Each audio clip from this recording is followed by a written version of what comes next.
Bonjour, aujourd'hui on s'intéresse aux additions sur les colonnes, addition et soustraction sur les colonnes dans les tableaux de proportionnalité. Voyons voir à quoi ça ressemble tout ça. Allez, on y va. Donc, en mathématiques, on a un théorème qui nous dit qu'on peut ajouter deux colonnes d'un tableau de proportionnalité. On crée ainsi une nouvelle colonne du tableau de proportionnalité. Alors, quand je dis ajouter, ça veut dire ajouter ou soustraire, bien sûr. Alors, voyons voir à quoi ça correspond.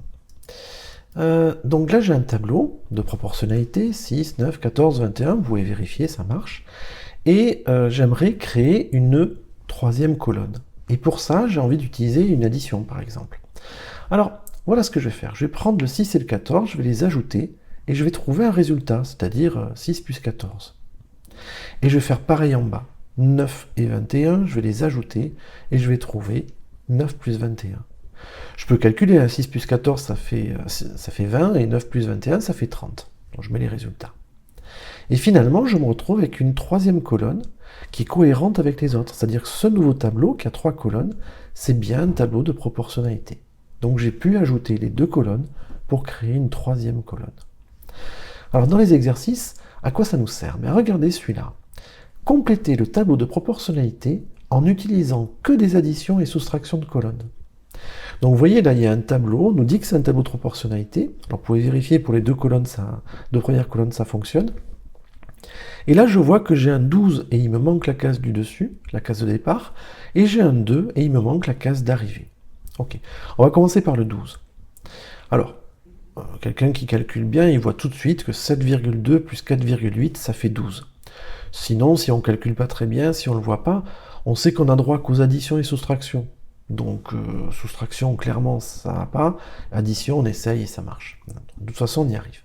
Alors, je remarque que 7,2 et 4,8, si je les prends et que je les ajoute, je trouve 12.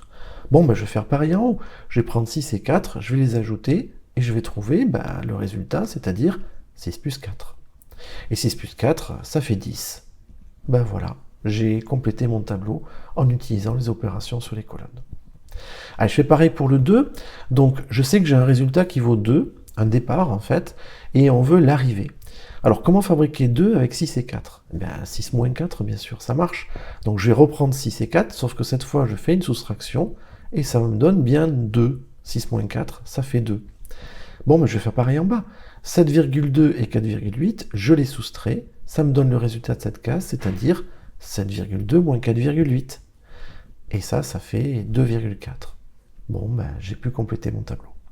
Voilà, donc un jour de contrôle, on ne met pas les résultats cache, comme c'est le cas sur la dernière diapositive. En fait, on met plutôt les résultats, alors je reviens un petit peu en arrière, on met plutôt l'opération, on explique le résultat avec son opération, on écrit le calcul, égale 2,4. On ne met pas de résultat cache un jour de contrôle. Et ce que j'ai fait avec les flèches, là, ça peut être une bonne explication, ça, c'est tout à fait accepté, il n'y a pas de problème. Voilà, j'espère que cette vidéo vous aura été utile. Mettez un like si c'est le cas, des commentaires si vous avez des questions, si vous avez des tableaux qui vous posent problème, j'essaierai d'y répondre. Allez, à bientôt, au revoir.